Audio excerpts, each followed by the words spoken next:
This is Storied Account with Jen Jumba. In conversations with writers, something magical happens, and as readers, we begin to see them as human beings and not just the name on the spine of a book. And my hope is through these conversations, you learn about their craft, them as a person, and you'll become like me, fiercely loyal, want to read their current book, entire backlist, any future book, or any book they blurb. And when you see their name, you'll want to support them not only as incredible storytellers, but also the thoughtful individuals you have come to know. My guest today is Cara Black, who is the author of 21 books in the New York Times best-selling Aimé Leduc series, as well as World War II thrillers, 3 Hours in Paris, and Night Flight to Paris. She has received multiple nominations for the Anthony and Macavity Awards. She has the most fun bio to read, you all. Before turning to writing full-time, she tried her hand at a number of jobs. She was a barista at a train station cafe in Switzerland, taught English in Japan, studied Buddhism, northern India, and worked as a bar girl in Bangkok, only pouring drinks. After studying Chinese history at Sophia University in Tokyo, where she met her husband, Jun, a bookseller, potter, and amateur chef, she obtained her teaching credential at San Francisco State College, went on to work as a preschool director, and then as an agent for the federally funded Head Start program, which sent her into San Francisco's Chinatown to help families there, often sweatshop workers, secure early care and early education for their children. And each of these jobs was amazing and educational in a different way. And the Aimé Leduc series are covered in fingerprints of Cara's various experiences. Her love of all things French was kindled by French-speaking nuns at her Catholic high school, where she first encountered French literature. Since then, she's been to Paris numerous times, and on each visit, she entrenches herself in a different part of the city, learning its secret history. She has posed as a journalist to sneak into closed areas, trained at a firing range with real Paris flics, gotten locked in a bathroom in the Victor Hugo Museum, and just like Amy, has gone into the sewers with the rats. She can never pass up an opportunity to see something new. And for the scoop on real Paris crime, she takes the fleeks out for drinks and dinner to hear their stories. I've been fortunate not only to have read several of Cara's Aimé Leduc books, but was also able to connect with her in real life earlier this fall at BoucherCon, a mystery writers conference. Cara was on a panel, No Passport Required for International Mysteries and Thriller Writers, and I enjoyed learning even more about her process and how she's able to transport me to Paris whenever I read one of her books. Cara has a new book, Huguette, publishing soon, and I'm so excited to talk to her about it today. So, welcome. Hi, nice to see you, Jen, and thanks for inviting me on your podcast. It's exciting. Yeah, I started on November the 6th. Cool. So yours is going to time right around the time that Huguette publishes. So I'm super excited to talk with you about it today and so glad that you're involved in this. This is a passion project and thrilled to have your support and your generous gift of time to talk to us and listeners about this amazing story. Will you do us a favor and introduce us to the title character? Sure. Well, Huguette is, as this in the story, is a 17-year-old orphan who is on the run from people. It's at Liberation in 1944 after, the Germans left. I think she represents or shows the other side of post-war France. And, what you go through. I mean, the rationing was still continuing. There were power outages. And I thought, what would it be like for a young girl, who's lost everything? And what we see is sort of her journey through several years and see her resilience. We see obstacles she faces. And she was someone I got to learn about because in several of my Aimé Leduc books, Amy's grandfather, Claude Leduc, he's got a mistress. Well, I've always referred to the mistress. Of course, Amy's a young girl. She has no idea what that means until later. And I thought, who is this mistress? What is her story? Why did she and Claude ever hook up, to use a what was that all about? And so it's really about her. It's about, we also see Claude, Amy's grandfather, starting the Duke Detective. And yeah, it's sort of like, Christian Dior came out with the new look in 1947, and everyone, and it's like, what if there was a young woman who had no chance to try the new look from Dior, as most young women? What was it like? So it's her journey. We go to Lyon in the middle of France, the gastronomic capital of the world. Well, that's what they say anyway, the Lyonnais. Yes. And then we go to Paris, and we go to Cannes, the film festival, on the red carpet.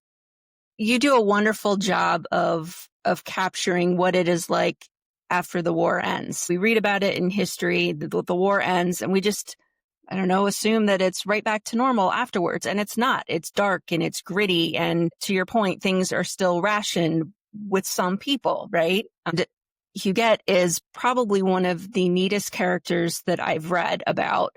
She has this grit and this tenacity at 17 years of age. I'm not sure I have that, and I'm considerably older than 17 years of age. But she's one of those characters that as we read her journey, she breaks my heart and then she puts it back together all during the course of this book. And it opens with this really harrowing story. She's working in a cafe with her father. Can you talk a little bit about why that was one of the opening scenes of the book, this tragic event that happened to her? Sure.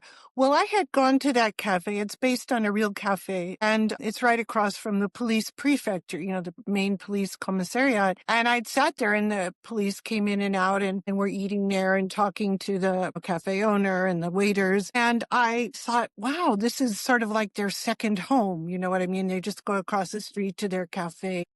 And I thought, what was that like? What was it like after the war? What did that mean? Or how would you keep this cafe? Because it's very old. And how did this keep running during the war? Did it? And what if you kept your cafe open and dealt in the black market, which everybody did from many accounts I read, because you were hungry. So it's illegal in one way, but it is illegal, but people did it because the rationing for calories, I think it was, ridiculous. So people wanted, a piece of meat. They wanted an egg. So I thought, sure, a cafe would be a hub to where, to deal with the black market. You make some deals. Maybe you deal with the devil to eat. Yeah, the things that people do to survive. It wasn't a question of, is this illegal or not? It's they want to live. They need to survive. And you look at Maslow's hierarchy of needs. You need food and you need shelter, two primary things. Right, right. And what happens to you get what her father must do to sacrifice her it's a choice her father has that's between a rock and a hard place. Neither choice is really, what you would want to pick for your child, and maybe the lesser of two evils, and her trust is broken him, and she feels dirty in many ways physically, and also having to deal with the black market, but again, to survive. So he puts her in a hard place, but he's also in a hard place himself. So that was interesting. I think Yeah. it's never There's clear. truly no easy decisions whatsoever. Right. There's a lot of nuance, and there's shades of gray, Yeah, and without a doubt. yeah. If you pick something and it's going to change your life and haunt you the rest of your life, sometimes that happens, and I thought about myself, personally, those decisions I've had to make, and I didn't want to make either one of them, but then you do, and then you can either you give up or you move on, and you keep on, there's this saying, keep on moving to the better seats if you can. Just try to keep going, trying to get better the next time. And I Right. think that's something that we see play out throughout this whole journey that it's not just one decision, that there's a series of decisions that are seemingly impossible that each of the characters in the story are faced with. In the beginning, we find that Huguette is in a home working in the laundry. She is pregnant, only 17 years old. Within the next couple pages, her water breaks while she's doing the laundry, and she gives birth to a child and, wakes up and the child's gone. Yeah. And often in these homes for unwed mothers, that they would take the child right away, so there wasn't any bonding and just, you know, get the child adopted or, but because there was this freakish storm, which really happened in 1945, they had to stay warm. They had to keep the babies close because the heaters had gone. And so she bonded with this child, even though she never wanted to. She was prepared to just give this child up. And after bonding, she realizes this is her only family left because her father and mother are gone. And she's desperate. And a 17-year-old trying to claim their baby with no money, with nowhere to live in this flotsam of after the war, it seems futile, but who wouldn't feel that if you had bonded with your child? So, but she has this incredible learning experience too, and this love that she feels and realizes that love is different way. You love people different ways, and sometimes loving is giving up, um, and that's the best thing. So, yeah, she has some life lessons there right away. From the very beginning. I mean, not to mention how she was raised, right? We talked a little bit about her father. Her mother has been out of her life a majority of the time. Her dad is running this cafe and also kind of considered a collaborator in the black market. And so she learns those skills early on. And then she loses her father because of something that you talk about in this book called People's Court, not the People's Court that we're familiar with, trial.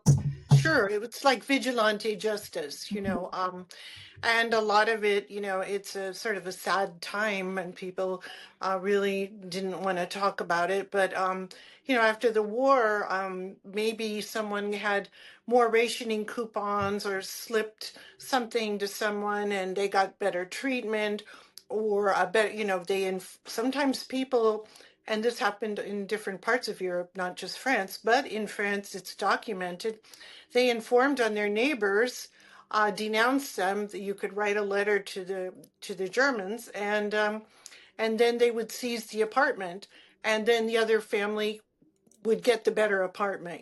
Those things happened, and those kind of things were happening all the time. But at the end of the war, people just said, well, he was getting all this butter, or he informed on my sister and got the apartment and took the law into their own hands, pulled people out in the street. Of course, the women who collaborated horizontally with the Germans had their heads shaved, were paraded through the streets, which is really a sad thing because maybe they did it to survive. Maybe they had a child with the German, but they were hungry. And of course, it's like France was venting its spleen. The men came home, from prisoner of war camps, and they're like, "Oh, my wife had slept with a German, and how does the person feel, and how does that work out?" So there was a lot of this going on, and taking someone out in the street, and getting a crowd and who wanted revenge, I guess, also they couldn't get revenge anymore at the Germans. So there was a lot of that going on, and it's sad. And people had scars from that, the rest of their lives. I appreciate you, first of all, telling an incredibly compelling story with remarkable characters and put in these just extraordinary circumstances, and at the same time bringing pieces of history to light. What was your research like? I mean, you said that France in particular had documented this. So can you talk a little bit about your research process to find these stories, as Sure. sad as they are? Yeah, I actually got to talk to people who had survived the war. I mean, they're gone now. But when I go to Paris and I do research for my Amy LeDuc books, I'm always I have my little notebooks, and I'll meet someone. I was very close to a man who was in the resistance he was 14 years old when he came back to Paris at Liberation. So he just passed away in January. Actually, it's very sad, but he was my friend for about 19 years. He would talk to me, he would introduce me to women who, had been in the resistance you know, so I met a lot of these people that sadly are gone now. I love hearing what someone says, especially a woman. I took her out. She lived in Lyon, which was a huge resistance center, which I didn't know. And she talked about, helping. She had a toddler on her back and she would ride on her bicycle and she would transport arms to the, resistance in the hills under her eggs, and the Germans would go, oh, she's just, a mom just went through. And I said, oh, wasn't that dangerous? And she goes, well, my husband was at the front. I needed to do something. I did what had to be done. And this attitude of, you know, really just this was what I could do. So there were meeting people, there's documentation. I found an incredible book which deals with the Dental Institute in the 13th arrondissement, which is kind of a important point in the story about what happened, and I went to the Dental Institute. Of course, it's gone now. I mean, it's still there as a dental institute, but the young people that work there told me about the stories they heard about what happened in the basement of the torture in that.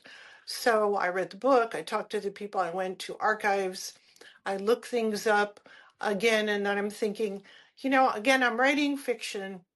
This is a woman's story. I'm looking for those great details that hopefully make that page zing. There's something that comes through, and I'm not writing nonfiction, but I'd love to find those details and weave it into what a young woman would face.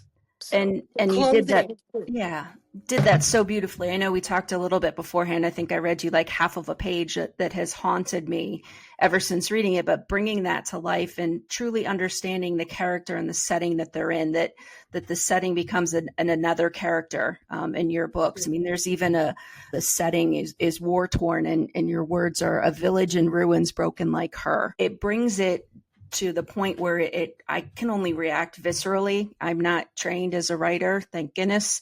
So I can read things and just absorb them. But such a visceral response to being able to read about this country that technically now is free, but it is still recovering. I mean, things don't happen and recover overnight. And so that same grittiness, that human nature, that they find themselves in such horrific circumstances and they want somebody to blame, that vigilante justice, because things are not fair and things were so hard and so difficult, and you're fighting for basic survival, to be able to eat, to feed your family, to feed your kids, and how that just disrupts people who were neighbors, people who were friends before this all happened, to me is compelling. So that undercurrent of tension is woven throughout this story. So it's not just that the characters are faced with tough decisions, they're also in physically tough circumstances.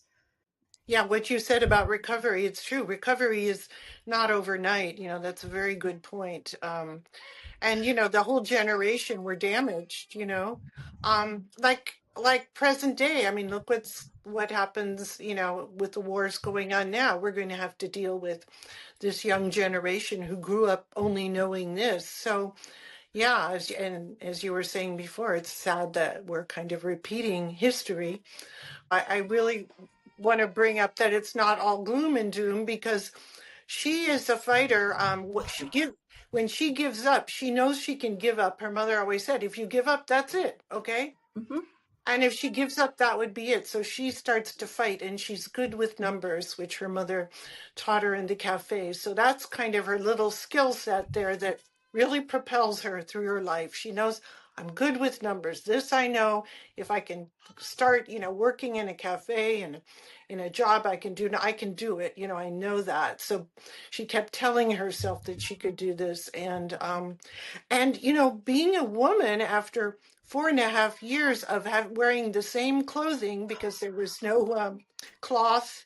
What is it like when you could have a chance, to wear a new hat or a scarf or, because French women, I forgot to tell you, Jen, but in Paris, I saw this photograph at Liberation. There are all these women, it's taken from like a third floor building, and the people are looking out the window, and several women are looking out of the windows, and you see coiffure signs, hairdresser signs. Yeah. So it was like the coiffure street or something. And there were all these coiffures. It's right across from this narrow street. There's this old church, and it's Rue Saint Honoré, and you see the German soldiers marching with people guarding them with their hands up in surrender.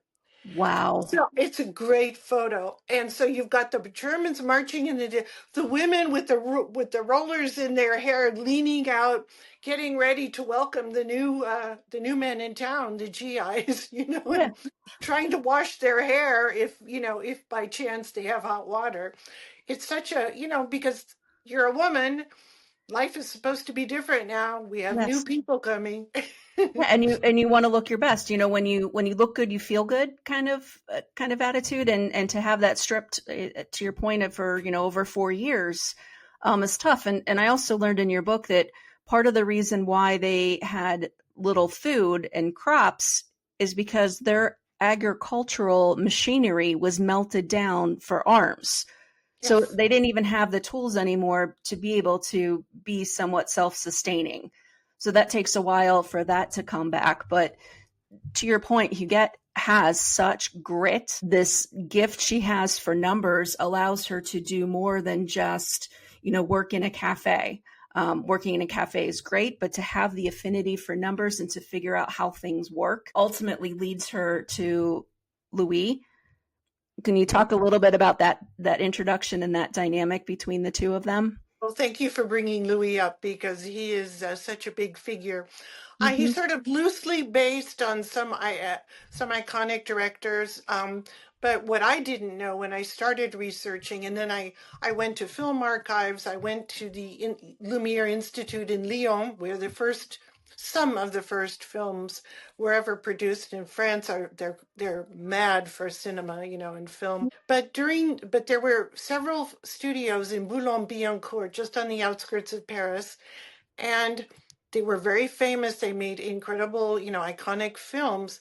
And to keep going, the Germans came in to take over a real studio called Continental at the time. And 3 films a year were made during the war, if you can believe it. And iconic films. The names are escaping me right now with Arletty. Masterpieces, I mean, to this day, and really, actually, really good films. And to keep the studio going when there was bombing outside Boulogne-Billancourt, because it used to be the Citroën factory. So Hmm. the Germans turned it into making planes. So they were bombing there. They didn't have lumber to build film sets, or paint, but they still made these films. So someone who could kind of navigate through that, work with the Germans, feed the actors, hide the Jewish screenwriters, get these films made, was Louis, someone like that, kind of bigger than life. He had connections everywhere. He worked every kind of system.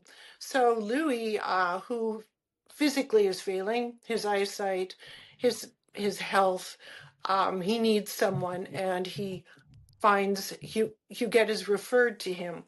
He thinks she's going to do just balance the housekeeping, make sure he's got food, read the scripts to him, take care Hmm. of his dog, and do a little black marketing for him with the GIs. So, but she proves when they're talking, about, he said, "You're good with numbers." She said, "I'm very good. I grew up in the cafe. I've seen my father kept 2 ledgers, one for the tax and one for, black market." And he goes, "Ah, okay, make some more coffee. Let's get to work."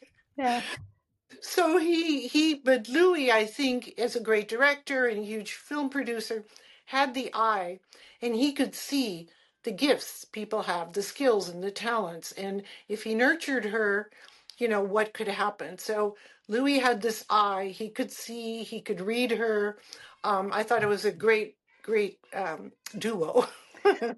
And the lessons that she learned, I mean, and she talks about them, like how quickly she was able to read people. He taught her that, and her just being on and around the sets while they were filming movies, and just seeing how quickly the actors and actresses were transported. And they talked to her a little bit about being able to playing to the camera and getting inside the character's skin. You can be anyone, do anything. In life too, you can be anyone. You just have to survive. And Yeah. she's able to do that. I mean, this is this time in history where who do you trust? And, people you think you can trust, sometimes not so much. And people just have ulterior motives. But I just applaud Huguette and her cleverness in meeting with these somewhat shady characters to navigate and to negotiate the black market to be able to have funds to continue to produce the movies. Yep. Yeah, Yep. there's a fantastic scene where she's meeting people in the woods, and I don't think I'm giving anything away when she uses a costumer's or wardrobe's torso to make it appear as if she's not by herself either, that they can see the outline of a person. It's really not a person in the woods, but just that thoughtfulness, that cleverness in order to be able to navigate and not tip her hand or lose her hand to people who, could have done that.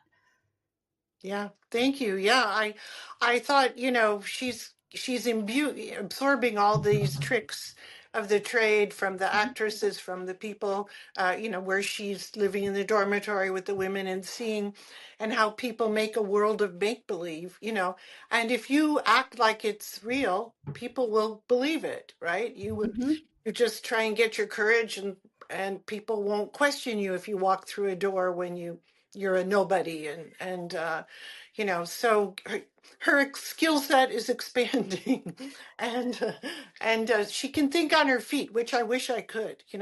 She's a very quick study as a young woman. And, the thing that I also kind of was struck by, if you think about how we're all playing roles, the roles that they're playing on the screen, on the set, then they're navigating and negotiating these, black market deals and collaborating with one another to secure funding. Sometimes it makes me kind of think about, where does them as a human being end, and where does that role that they're playing pick up? And sometimes does that get kind of twisted? You kind of forget who you are because you're so accustomed to playing that particular role. Right. Yeah. Yeah, it's a funny line, and I listened to a lot of actors, talking about acting and how would you get into a role? How do you cry, on whatever, Mm-hmm. and when you get some really thoughtful actors who don't just give you a fluff answer, and they talk about, well, you kind of have to be the character, and it's probably hard to, live with me while I'm playing this role at home. But you really need to get in there and live it. And then I'm sure there's some kind of vacuum when it's over, and where do you go from there? So yeah, I think that's really interesting to hear how, and it's about shifting perceptions. They always talked about if you act like it's real and you do, and you set it up. I mean, people believe it. I mean, often I'll believe someone, and my friend will say, that she's not really like that, or she didn't really do that, or I'm like, oh, but I thought, you know what I mean? It's my perception, which, Absolutely. And it somewhat speaks a little bit to the whole imposter syndrome, that a lot of times people will say, well, you just kind of fake it till you make it kind of attitude. You might not feel like you belong, but you got to kind of just start. And eventually that catches up to you in a good way with the experience and the skill sets to navigate that new world. right. And she also, I feel, Because she had another persona, she had another identity. She needed to assume it to run the business and for other reasons. So when do you let your guard down? How can you let your guard down? And where is the real Huguette? Where's the real me now? I have to play this role. I have to be on top of it every time. And what does that mean when you have another identity and you live that, and then you start to feel more comfortable, and then you start to worry, well, I'm getting too comfortable, or Mhm. so I think I've always wanted to assume another identity and see if I could pull it off in a very small way. I think that's fascinating because I'm sure there's lots of people in society who are living in witness protection that we probably have no idea about, which is great because they're doing a good job of assuming Yeah. that Or identity. or those that go undercover. Obviously, Claude, who shows up in this, which is fabulous to see him as a young man. Um, you go undercover, and at what point can you take that off? And it's exhausting to try to be somebody else. And then I would think it hits a certain point where that shifts, and that's just kind of who you become because you're so used to doing it. So Right. I find it fascinating. I think one of the other themes that came up when I was reading this book is just the theme of the past and things that have happened to us, and can we outrun them? Can we forget them? Can we forgive them? I mean, those come up throughout the story. Can we talk a little bit about that and Sure. Huguette's journey? Sure. I mean, how do you come to terms with some injustice? Well, I mean, I think what I thought was very made this time so I don't know. I thought it was really right because it's very dramatic. It's pretty black and white. You sink or you swim. Either you don't pull yourself up, or you're lying by the roadside, starving. And that could happen, and sometimes that did happen. But you have these choices. It's really just get up on your feet, take one step, move the next one. It's a dramatic time. Mhm. We all may face, death and divorce and a house burning down, and that's ripe for drama, because we've got high stakes. These stakes were very high. There was no chance, if you slipped, you really you were going to be gone. There was absolutely no safety net. Claude is part of a police force, and he's working alongside Beck, and they're looking to find people to hold them accountable for the crimes that they've committed. And so just that dynamic in general, and then speaking to like finding your place, like where you fit, where you belong, and looking at what's the mission of the people that you're working for, and does it align with who you are as a human being. A lot of struggling with that because he was a rookie in the homicide squad. This was kind of his dream, but Mhm. they were all very young. After the war, they just took them in. They came back from prisoner of war camps, and they took them in. And he's, the newest hire, always the lowest guy on the totem pole. So he got the hard jobs. No one really listened to him, but he's always thinking, he was really, that was his gift. That was his skill. And he was looking at it just doesn't make sense and realizing the politics in the police. There was a lot going on, and sometimes other groups in the police took over, which I was just in Paris and met my friend who works in counterterrorism, and he talked about in the police division of counterterrorism. And he said, we had a 2-year stakeout. We did this, dot, dot, dot. We had this, we had a case. I had my informers. I told the kind of like our, counter governmental counterterrorism. They just took our case from us. All the work we did. two So years two yeah, years worth of work. I mean, not just like, oh yeah, so overnight I discovered this. I mean, it is. took the credit too. Yeah, yeah. So it's still happening now, and Claude was facing that with the renseignements généraux in his time, and he realized that he didn't. He was, he could figure things out, and he was like I'm not going to do this anymore. People are corrupt. People toady for with their inspector. They're trading favors, and sure, you have to do that to some extent. But he Mhm. didn't.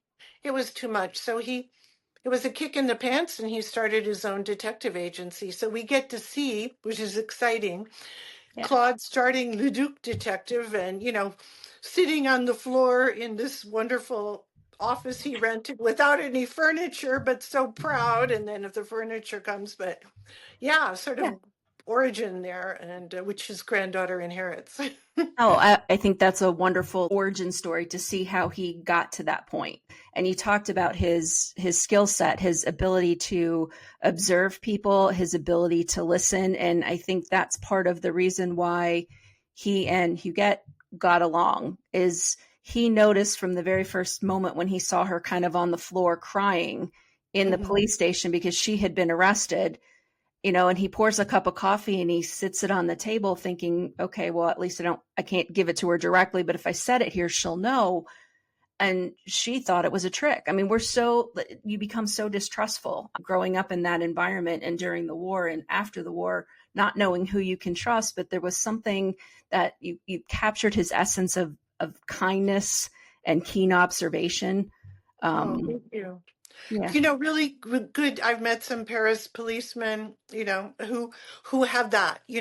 They know you need to listen, and they can talk to anyone. They kind of give them a space, but they're watching. And a friend who's a policeman, he goes, I talk, I always know I need to listen. And I have conversations with the kid on the street, with the lady of the night, let's just say that, with the banker, with whatever. And I need to, he said, I need to connect on every level with every person in different walks of life, socioeconomic status. So that's a good policeman, a good detective has that. They've honed that skill. You alluded to it at one point, that Claude is able to connect some things because there's multiple stories going on here. There's potential serial killer. There's trying to figure out a bunch of other mysteries that are happening at the same time. Huguette is on her journey to figure out where she is going. You have Louis, who's just such a terrific character, and that dynamic to continue to keep the film industry going. So these multiple storylines, but there's at one point where Claude reflects, it's not like the cinema, he says, where there's like this big, huge, dramatic turn of events to solve something. It's normally by the slogging through and the tedious nature of the interviewing, and eventually you'll begin to see how things overlap and you'll be able to see the connections. Right, That's the hard work, the grittiness, the un Hollywood sexiness of it. right. That's good police work. Absolutely. It's not sexy. And he is like a dog with a bone too. I'll give him that. He's Yeah. he's just gonna go there. Yeah. So yeah, Yeah, I'm glad. and you get this fabulous, savvy 18-year-old woman who's finding her place, making sure she's not just surviving. I would argue she's thriving in this environment and gathering wealth and money for her efforts, which is nice to see that you continue to have this strong female lead that through her hard work, good things come from it. And I'm also struck by, her sense of revenge, and wanting some sense of vindication, some sense of relief, and sometimes that never comes. Right. When I started the story, Jen, originally it was much more about revenge. I will say that, and because she wanted to get back, Yeah. orphan, made pregnant, but I think what changed and made this book a little different, was that it became more about her journey, and I wanted her to have some closure some closure, some vindication, besides being, gaining wealth and Right. managing this industry, and but it was that hollowness inside, and after losing her child and everything, just what can we, what can you get beside revenge, to give her something else beside that. So that changed when I was writing. So I really was hoping to bring that out. Yeah, I You know, think you did a terrific job because you do find Huguette becoming someone. And because of the work she does with Louis, I mean, you have the start of the Cannes Film Festival, essentially. yeah, the revitalization after the war. Yeah. Yeah. Um, which is dynamic. And to think about that happening at that time, and she doesn't want to be recognized. She doesn't want people to know who she is. She just wants the work to be done, which is the sign, I think, of a true hero. It's not about, look at me and look at what I did and how many things I saved, but it's just go do the work and make sure that you're doing the things and making the savvy business decisions for that to continue to happen. Yeah. And at the same time, I mean, I think it's Beck that says to her, like, revenge sucks your soul, Yep. Yep. and how that shifts. So I'm glad that she finds some sort of closure. Yeah. But she's not so caught up that she can't enjoy the things that she does have. Right. She grows, which was Mm-hmm. interesting because that was new for me to write. And it's about also, you know, I mean, I remember the women I talked to, like during the war, we would go to the cinema, we'd go see a film because we had no heat at home and it was warm and we were somewhere else. It was pure escape, whatever, even if it was a dramatic story or a Hollywood musical or whatever, it Right. was escape. We were warm. We could get out of, the war for 2 hours or whatever. And what's wrong with cinema being escape? I mean, you learn things, you can Absolutely. see new worlds, but it's also a way to take yourself out. And I think it's really positive. And I mean, the French are crazy about film. That's where the first movies were made, and they're very opinionated about it. And there's all these, schools of thought in the different, with the directors. And I just thought that was it's really positive. Cannes is a commercial place to distribute, get your film sold, but it also has the allure and grandeur and glamour that we want, as film goers. We want to go somewhere else, and there's nothing, I don't think, wrong with it. I love it personally. As long as it's plausible and it takes me somewhere, I'm there. I'll buy my ticket. Agreed. I would say the same thing for books. Do that for a lot of us is a chance to, we read because we want to escape, or we read because we want to learn. And sometimes those two things overlap, like they did for me, at least in this book, like learning a little bit more about this part of history and Lyon, and how much of a center that played in France during that time period, which I did not Yeah, realize. yeah, The things that were done, and how things took time to rebuild. To me, I think that's a great thing. So you learn, and at the same time, I'm completely invested in Huguette and cheering for her and heartbreaking for her. And then, okay, then it heals again, and then you kind of stomp on it again in the story. But it's kind of like life, and this sense of purpose that she has is inspiring. And it makes me wonder, how some people seem to have that sense of purpose and others don't. And I don't know where that comes from. Um, but I yeah, mean, what a fantastic character. I loved being able to be introduced to Claude Leduc as a young man. And it's obvious to see where Amy, learned from. That's the kind of guy he's always been, true to himself and doing what's right, not just what's required. yeah, yeah. It was, a lot of people love Claude, and I was so happy to bring him back or bring his Mhm. origin story. He's a bon vivant. He goes to the auction houses. He likes good food. You know, um, I just think, yeah, I think he should be my grandfather too. What was it like writing? I know you've written the series with Amy Leduc, which I've read and continue to read and love. What was it like writing a different story and taking a departure It was and tough, still incorporating? right. It was a challenge. And I think, it's not a strict mystery, who done it, but there are those elements. There are so many Hmm. secrets, Yeah. people hiding things. There is murder, but it's also about when I thought about, when I came to, first it was revenge was her motivation, which seemed kind of tight, stifling. I mean, sure, you want to have revenge, but once Absolutely. I sort of work through that, working through, well, that makes her, that gives her only one dimension, and I saw her multidimensional. I wanted her to be multidimensional. So when I got away, there's always that bit about the revenge, but it's more about growing, using what she can, and once I got more into that mode and writing like that, which is different, for a serious, crime writer, Yeah. that helped. When once I got out of that mode of revenge only, and saw her more as a woman, using her smarts, not necessarily. Well, she was pulling the wool over people's eyes in a Yes. good way. Yeah, In a absolutely. good way. But you know, that helped, and and that made it different.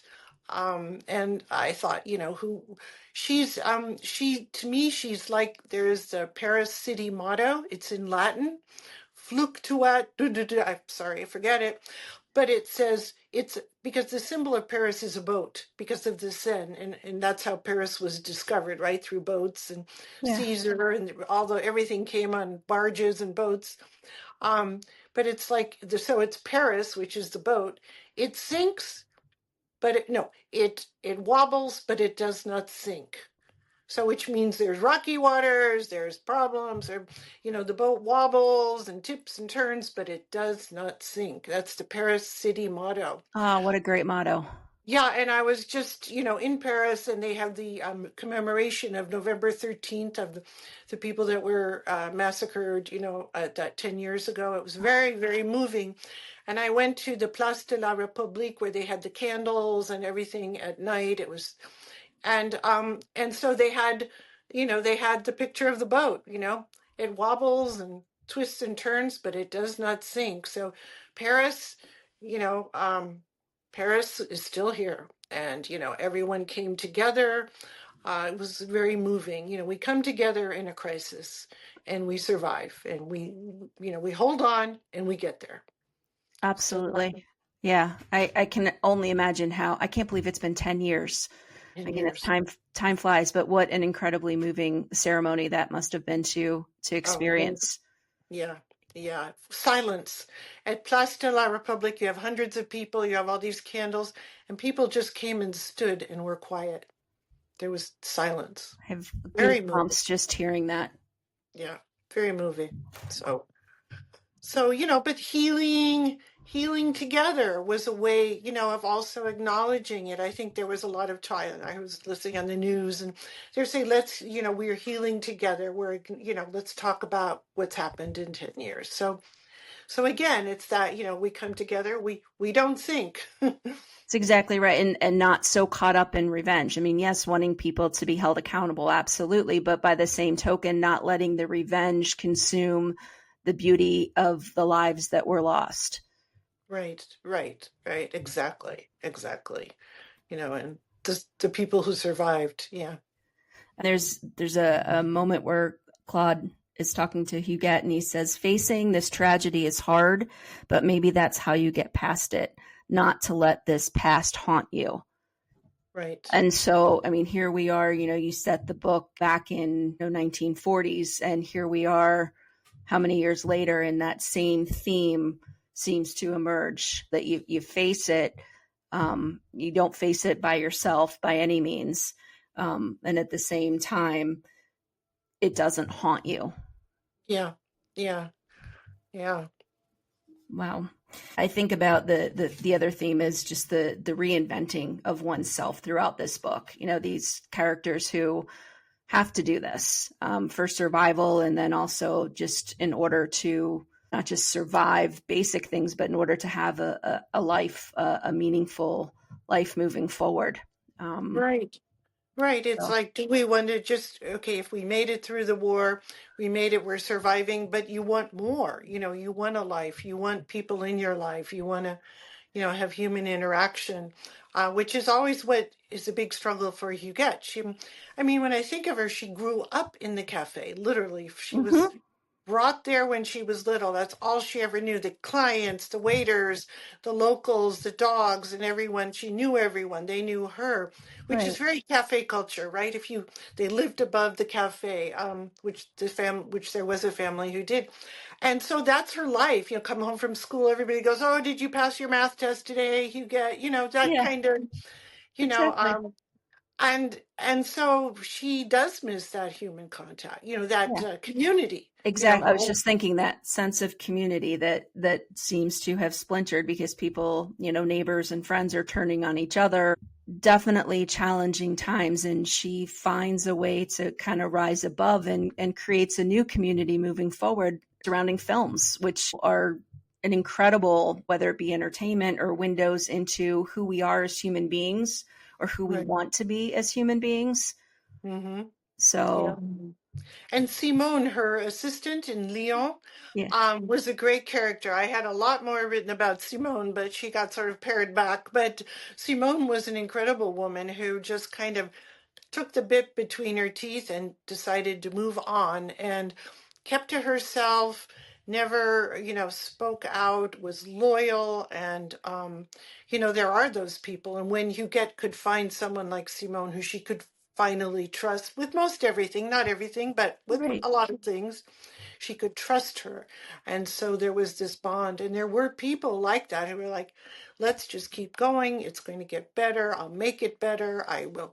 I have a family. I have a child. I want to, you know, go to, learn violin. I'll make that happen. And, we've got to pull ourselves up, in very quiet ways too, I feel.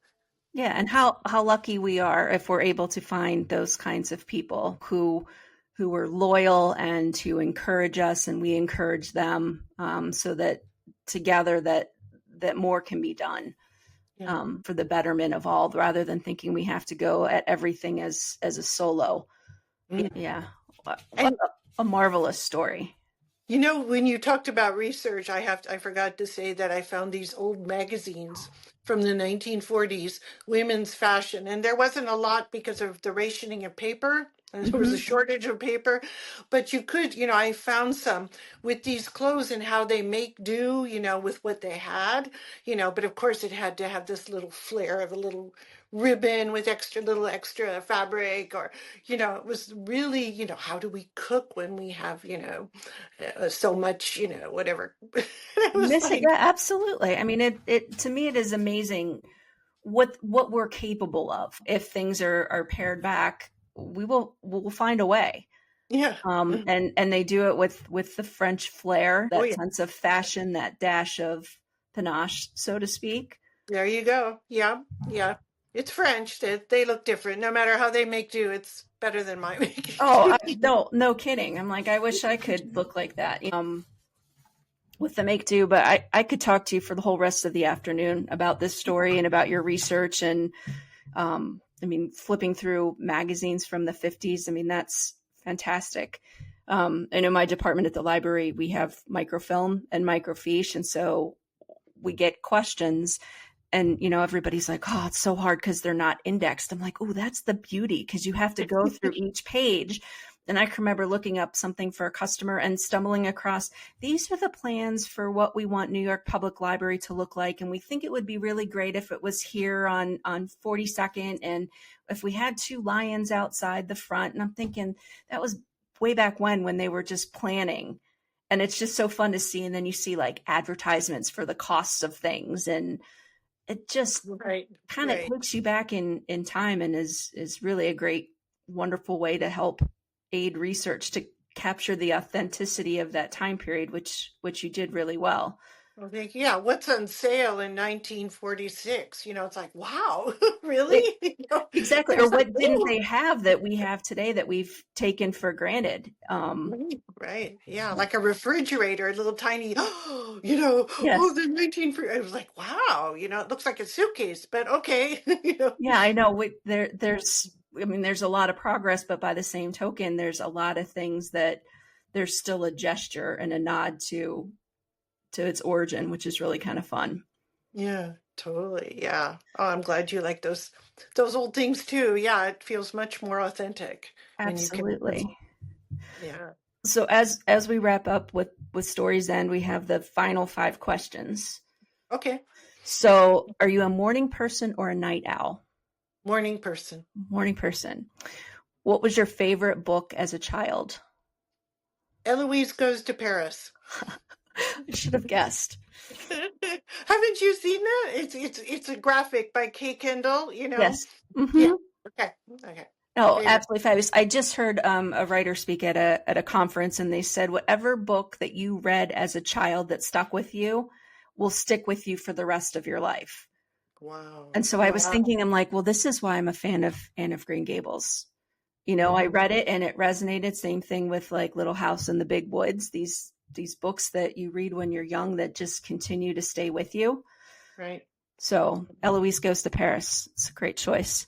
What's the best thing about Paris? I know there's more than one, but Only one, Jen. I know. Um, okay, my latest discovery, I'll say the Yes. latest is the chaussette de poire, which is a little pastry. It's chaussette is like a little sock, you know, winter sock, Okay. and they call it with pastry dough, and they have winter pears inside. And I got it warm from this bakery. I was like, I died and went to heaven. You know, I was like, I've never tasted. It's little like a little sock of pastry. It was butter, these Butter winter makes pears. everything better. Yeah, and it wasn't too sweet too. They don't make Oh, it too sweet, so it no. was. That's my latest. Yeah, I'm sorry. It has to be food, you know. So I figured as much because I mean, how can you not in Paris? It was either that or like the coffee because there's several references to what passes for coffee throughout this book. yeah. So I'm like, no, it's not quite it. Do you handwrite notes or do you always use a computer to type things? I handwrite in Paris. You know, I have a little notebook. Okay. Fits in my little bag, and I got my little pencil on it. I just take it out and I write it. If I'm real, sometimes I have several notebooks for different things, like my daily and what I hear and what I'm doing. I Yeah. used to type it up, and sometimes I do that, but I love the pulling out my. This morning I was like, what was it? Oh yeah, his name was. I like just writing little teeny notebooks I can put in my pocket. That if I have my little teeny notebook with the pen or with the pencil attached, because I like pencil and eraser, Uh-huh. Me and too. then I have that. I have my Navigo, which is the rail, which is the train, you know, train and bus pass, you know, for the metro. Hmm. I have that, and I have €2 for espresso at the counter. I'm good to go. I am. I was gonna I pack. say, I I'm right pack there with light. I you. go. Yeah. I think that's, I mean, and the fact that you spend so much time there, which is why Paris becomes such a pivotal character or whatever arrondissement you're writing from because of those notes, those handwritten notes. Well Thank you. done. The final question. What song would you always include on a road trip playlist? Oh, this is going to be really silly. Play that funky music, white boy. I know what I'm asking you to sing for karaoke next time, that's for sure. No.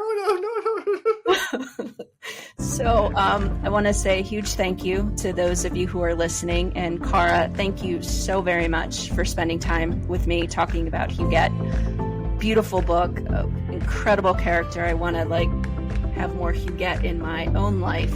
That bit of grit and tenacity, and because failure's no longer an option, right? So to find out who else is visiting, go to storiedaccount.com, and I'm Storied Account with Jen Jumba. Thank you so much. Thank you, Jen. You're wonderful, wonderful to bring this all out about Huguette. Thank you. It's my first time talking about her, and I really, really appreciate it. Thank you.